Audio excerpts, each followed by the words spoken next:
সারা ভারত গণতান্ত্রিক নারী সমিতির রাজ্য কমিটি গঠিত। বৃন্দা দেববর্মা সভানেত্রী নির্বাচিত, সাধারণ সম্পাদিকা হিসেবে পুনর্নির্বাচিত হলেন স্বপ্ন দত্ত। রাজ্যের নারী আন্দোলনের রাজনৈতিক দিশা নির্ধারণে সারা ভারত গণতান্ত্রিক নারী সমিতির 21তম রাজ্য সম্মেলন অনুষ্ঠিত। আগরতলা টাউন হলে অনুষ্ঠিত দুদিনের এই সম্মেলনে সাংগঠনিক পুনর্গঠনের পাশাপাশি বর্তমান রাজনৈতিক পরিস্থিতিতে নারীদের অধিকার, নিরাপত্তা এবং সামাজিক ন্যায় প্রতিষ্ঠার প্রশ্নকে সামনে আনা হয়। সম্মেলনে উপস্থিত ছিলেন সারা ভারত গণতান্ত্রিক নারী সমিতির সর্বভারতীয় সাধারণ সম্পাদিকা মরিয়ম ধাওয়ালে। রবিবার সম্মেলনের শেষ দিনে 85 সদস্যের নতুন রাজ্য কমিটি গঠন করা হয়।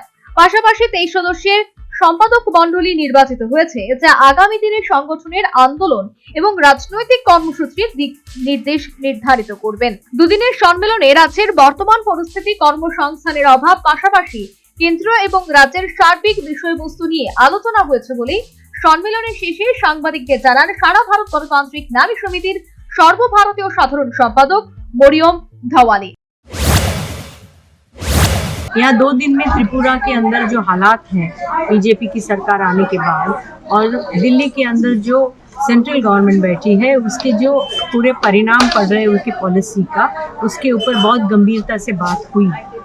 यहाँ पर बेरोजगारी का जो सवाल है वो बहुत ही अहम सवाल हो गया है, जिसकी वजह से त्रिपुरा से माइग्रेशन भी बहुत बड़े पैमाने पे बढ़ गया। पूरी की पूरी फैमिलीज यहाँ से अभी जा रही है, और स्पेशली यूथ बहुत बड़े पैमाने से त्रिपुरा छोड़ के रोजगार ढूंढने के लिए अलग अलग जगह पर मजदूरी करने के लिए जा रहे हैं। मनरेगा का कोई काम नहीं मिल रहा है। पहले मनरेगा का काम मिल रहा था, लेकिन अभी ज्यादा से ज्यादा 15 दिन काम मिलता है, वो भी उसका कोई गारंटी नहीं, मिले तो मिले, नहीं तो नहीं मिले। तो ऐसे हालात में लोगों को जिंदा रहना बहुत मुश्किल हो गया है त्रिपुरा के अंदर। दूसरी जगह पे ऑल इंडिया लेवल पे भी मनरेगा का बजट सरकार ने कट कर दिया है, तो कहीं पे भी रोजगार नहीं मिल रहा। শেষ দিনে সারা ভারত গণতান্ত্রিক নারী সমিতির যে রাজ্য কমিটি গঠন করা হয়েছে, এক্ষেত্রে রাজ্য কমিটির সভানেত্রী হিসেবে নির্বাচিত হয়েছে বৃন্দা দেববর্মা এবং সাধারণ সম্পাদিকা হিসেবে পুনর্নির্বাচিত হয়েছেন স্বপ্ন দত্ত। সেই ঘোষণাটা বাজিয়ে দিলেন সাধারণ সম্পাদিকা। আমরা 85 জনকে নিয়ে নতুন কমিটি গঠন করেছি, এবং এই কমিটির মধ্যে আমরা বিগত সম্মেলনে যে কমিটি করেছিলাম 97 জনকে নিয়ে, কেন্দ্রীয় কমিটির নির্দেশ মতো এবার আমরা 85 জনকে নিয়ে কমিটি করেছি। এই কমিটিতে নতুন মুখ এসছে 19 জন, এসটি 22 জন, এসসি 13 জন, সংখ্যালঘু 4 জন, ওবিসি রয়েছে 11 জন, এবং আমাদের রাজ্য যে সম্পাদক মণ্ডলী আমরা 23 জনকে নিয়ে করেছি।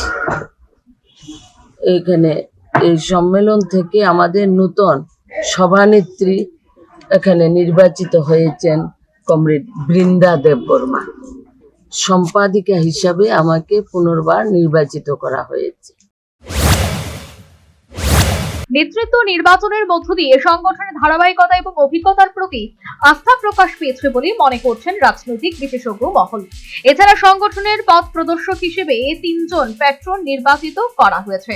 তারা হলেন রমা দাস, ছায়া বল এবং রূপা গাঙ্গুলি। তাদের দীর্ঘদিনের আন্দোলন এবং রাজনৈতিক অভিজ্ঞতা সংগঠনকে আরো শক্তিশালী করবে বলে সম্মেলনে মত প্রকাশ করা হয়।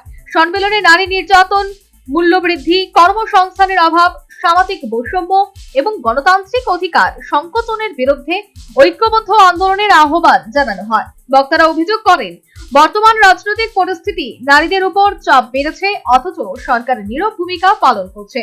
এদিন আগামী 25 থেকে 28 জানুয়ারি হায়দ্রাবাদে অনুষ্ঠিত সারা ভারত গণতান্ত্রিক নারী সমিতি সর্বভারতীয় সম্মেলনে ত্রিপুরা থেকে 29 জন রাজ্য প্রতিনিধি এবং কেন্দ্রীয় কমিটির সদস্য যোগ দেবেন। সর্বভারতীয় সম্মেলন থেকে আগামী দিনের সার্বিক আন্দোলনের রূপরেখা নির্ধারিত হবে বলে সংগঠনের পক্ষ থেকে জানানো হয়েছে। Bureau report, news vanguard. Last 10 minutes. A plus B, the whole square equals A square, B square, 2AB, time's up. 5 more minutes left. I've got so much time and peace of mind. Life's feeling fine. At SIP Abacus, we build math foundation and improve academic performance. SIP Abacus,